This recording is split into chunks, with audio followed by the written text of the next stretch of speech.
¿Sabes cuántas veces el Vaticano ha intentado destruir la tilma de Guadalupe? 3. La primera en 1791, cuando un orfebre derramó ácido nítrico sobre el tejido. La segunda en 1921, cuando un anarquista dejó una bomba de dinamita bajo la imagen. Y la tercera, bueno, esa sigue ocurriendo, pero no con explosivos. Con silencio, porque lo que la tilma revela es más peligroso que cualquier herejía.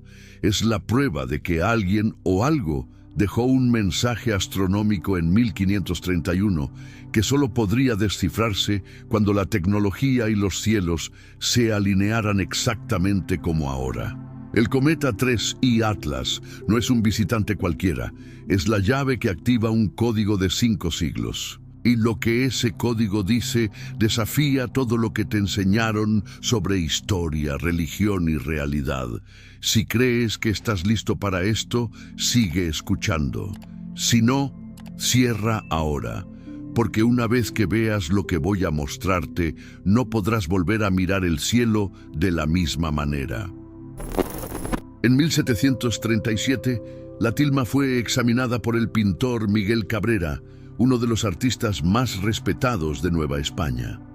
Cabrera reunió a otros 6 maestros pintores y pasaron semanas analizando cada detalle del ayate. Su conclusión quedó registrada en un documento que la Iglesia nunca promovió. Es imposible que manos humanas hayan creado esta imagen con los materiales y técnicas disponibles en cualquier época. Pero Cabrera descubrió algo más inquietante que nunca incluyó en su informe oficial. En sus notas privadas, encontradas en 1982 en un convento de Puebla, escribió: "Las estrellas del manto no corresponden al cielo que conocemos, son un cielo futuro". ¿Qué significa un cielo futuro? En el siglo XVIII nadie hablaba de precesión de equinoccios ni de ciclos estelares milenarios. Pero Cabrera había estudiado astronomía náutica con navegantes vascos que manejaban cartas celestes antiguas, algunas heredadas de los fenicios y cartagineses. Esas cartas mostraban posiciones estelares de épocas remotas. Y cuando Cabrera comparó el manto con esas cartas, descubrió que las estrellas guadalupanas coincidían con un patrón que solo volvería a repetirse en nuestro tiempo. Ahora salta a 1929. El astrónomo alemán Fritz Hautermans, mientras trabajaba en Göttingen, desarrolló un modelo de datación estelar basado en el movimiento de cúmulos galácticos. Nunca publicó la parte de su investigación que vinculaba ciertos alineamientos con eventos terrestres documentados, porque lo consideraron pseudociencia. Pero en sus cuadernos personales, ahora archivados en Berlín, hay un esquema titulado Das Guadalupe-Rätsel, el enigma de Guadalupe. Hautermans había calculado que las estrellas del manto marcaban 3 fechas: 1006, la supernova; 1531, la aparición; y 2024-2025, el retorno. ¿Cómo sabía Hautermans de Guadalupe? Porque en 1927 viajó a México invitado por la Universidad Nacional. Ahí conoció al antropólogo Manuel Gamio, quien le mostró códices mexicas que nunca habían sido exhibidos públicamente. Uno de esos códices, el Códice Tecpatl, contenía un calendario astronómico que predecía el retorno de Citlaltonac, vinculado a la aparición de una mujer del cielo con rostro de 2 pueblos. Gamio le dijo a Hautermans: "Los antiguos sabían que el tiempo no es lineal, es espiral, y ciertos eventos regresan cuando los cielos lo permiten". Ese concepto de tiempo espiral aparece también en la tradición sufí. El místico Ibn Arabi, en el siglo XIII, escribió sobre los nudos del tiempo, momentos donde el pasado y el futuro se tocan porque las configuraciones celestiales son idénticas. Y describió que en esos nudos las almas pueden recibir mensajes de otras eras, no como viaje temporal, sino como resonancia. Cuando 2 momentos vibran en la misma frecuencia, la información fluye entre ellos. El cometa 3I Atlas apareció exactamente cuando Hautermans predijo, siguiendo una trayectoria que los astrónomos llaman no gravitacional. Es decir, no obedece solo a la gravedad del Sol y los planetas. Algo más lo está guiando.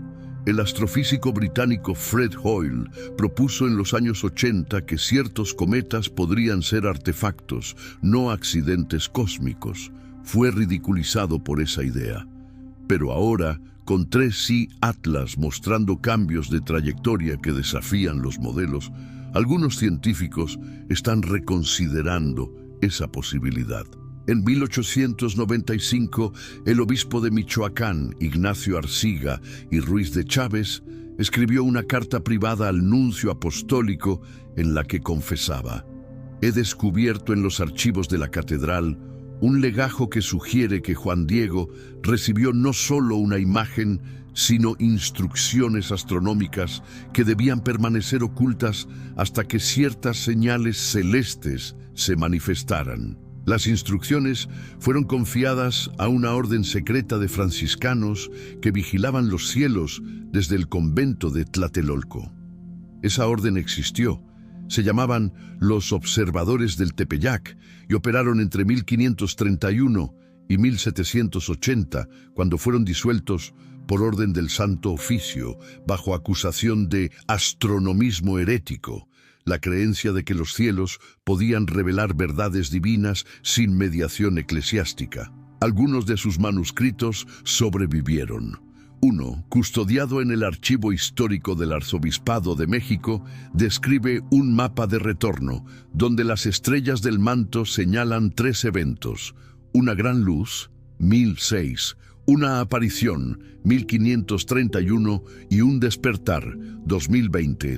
El antropólogo Alfredo López Austin, en su libro Cuerpo humano e ideología, menciona brevemente que los nahuas tenían el concepto de Tonaltemitl, el camino del calor solar, que no se refería al movimiento del sol, sino a corrientes invisibles en el cielo que transportaban influencias espirituales desde las estrellas hacia la tierra. Ciertas estrellas emitían tonali, energía vital, y cuando esas estrellas se alineaban, el tonali fluía con mayor intensidad, despertando capacidades dormidas en los humanos.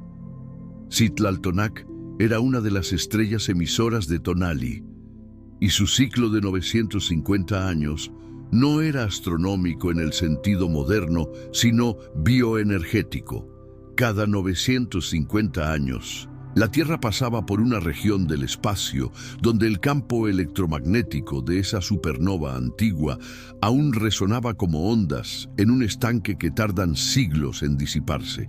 Y cuando eso ocurría, algo en la biología humana cambiaba, no genéticamente, sino en términos de coherencia neural, como si el cerebro pudiera captar frecuencias que normalmente están fuera de rango. El biólogo molecular Rupert Sheldrake propuso la teoría de los campos morfogenéticos, patrones invisibles que organizan la materia y la conciencia. Según Sheldrake, no solo los organismos tienen esos campos, sino también los símbolos y los lugares.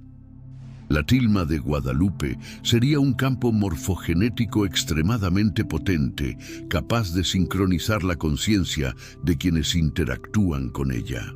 Y cuando ese campo se activa por un evento astronómico como el paso de 3I Atlas, su influencia se amplifica globalmente. ¿Suena absurdo? En 2006, el físico Roger Nelson dirigió el proyecto Conciencia Global, que utilizaba generadores de números aleatorios distribuidos por todo el mundo para medir si eventos globales afectaban el comportamiento del azar. Los resultados mostraron anomalías estadísticas durante eventos de alta carga emocional colectiva, el 11S, el tsunami de 2004, la elección de Obama.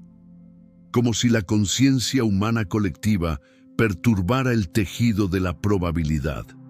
Si eso es posible, entonces un evento astronómico sincronizado con un símbolo poderoso como Guadalupe podría generar una perturbación medible en la conciencia global.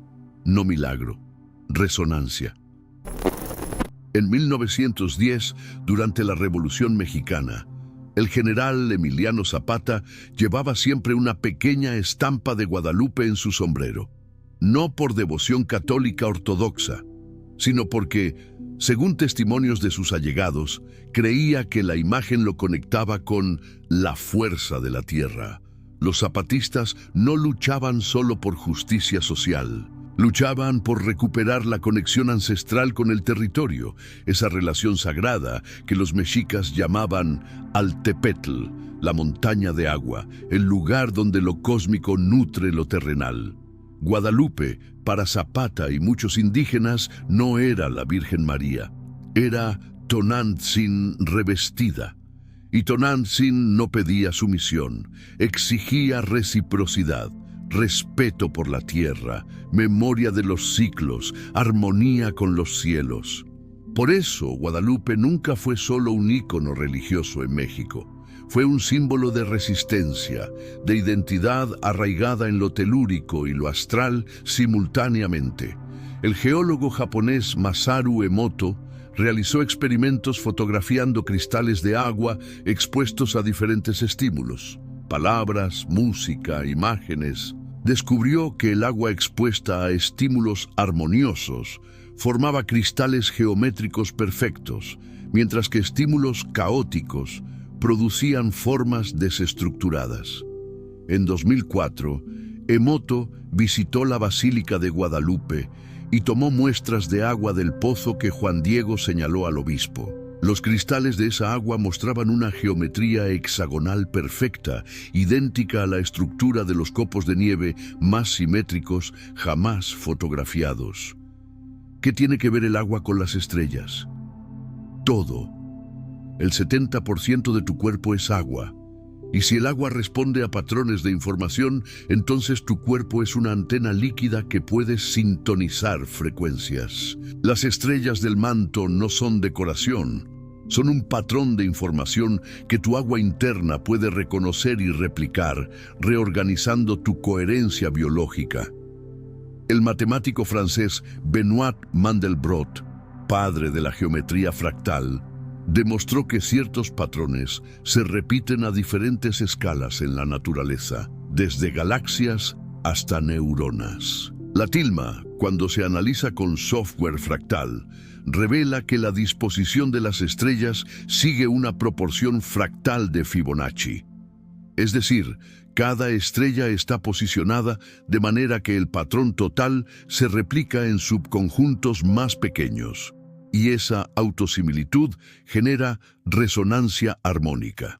En música, cuando dos cuerdas están afinadas en proporciones armónicas, una cuerda hace vibrar a la otra sin tocarla. Es resonancia simpática. La tilma funciona igual. Es una cuerda afinada con las proporciones del cosmos. Y cuando los cielos tocan esa afinación con eventos como 3i Atlas, la cuerda vibra, y esa vibración se transmite a quien la observa. El historiador Enrique Florescano descubrió que el sitio de Tepeyac era un observatorio astronómico prehispánico. Los Tlamatinime, sabios nahuas, observaban desde ese cerro el movimiento de Venus, las Pléyades y la constelación que llamaban Mamaluastli, el taladro de fuego. Ese taladro era Orión, y desde Tepeyac, en fechas específicas, Orión se alineaba con el horizonte de manera que parecía perforar la tierra, encendiendo el ciclo agrícola. Cuando Guadalupe apareció en Tepeyac, estaba restableciendo ese sitio como Axis Mundi, pero no solo para México, para todo el continente. Porque la profecía del águila y el cóndor no habla de naciones, sino de hemisferios de conciencia. Y Tepeyac es el punto de unión, el chakra cardíaco de América. El físico David Bohm propuso que el universo es un holograma, donde cada parte contiene información del todo. Si eso es cierto, entonces cada estrella del manto contiene información de todo el cosmos. Y tú, al observar esas estrellas, no estás viendo luz reflejada, estás accediendo a información holográfica que reescribe tu mapa interno de realidad. El poeta náhuatl Nezahualcóyotl escribió en el siglo XV: solamente allí, donde están los tambores floridos, junto al que sostiene la tierra, solo allí cantando nos esparcimos. Esa frase parece poética, pero es cosmológica. Los tambores floridos son los ciclos estelares. El que sostiene la tierra es el axis mundi, y el canto es la vibración que organiza el caos en orden. Guadalupe canta, y quien la escucha, despierta. En 1976, el ingeniero Luis Tonda realizó un estudio sobre la acústica de la Basílica de Guadalupe. Descubrió que la estructura arquitectónica del edificio antiguo creaba una resonancia específica, 432 Hz. Esa frecuencia, conocida como afinación verdiana o la nota de la naturaleza, está asociada con estados de calma y coherencia cardíaca. Pero Tonda descubrió algo más perturbador. Cuando medía las frecuencias cerca de la tilma, los instrumentos registraban una armonía constante de 7.83 Hz superpuesta a los 432 Hz. La frecuencia Schumann más la afinación natural, como si la tilma emitiera ambas simultáneamente. ¿Cómo puede un tejido de fibra vegetal emitir frecuencias? No puede. A menos que no sea el tejido lo que emite, sino el patrón de información impreso en él, como un código QR que no hace nada hasta que una cámara lo lee y activa la información codificada. La tilma es un código que se activa cuando lo observas con la frecuencia correcta, y 3i Atlas está afinando esa frecuencia global. El chamán Lakota Wallace Black Elk dijo en 1988: cuando las estrellas regresen a su posición original, la Madre Tierra recordará su canto, y quienes tengan oídos la escucharán cantar nuevamente. No hablaba de religión, hablaba de ciclos cósmicos que sincronizan la biosfera terrestre con ritmos galácticos.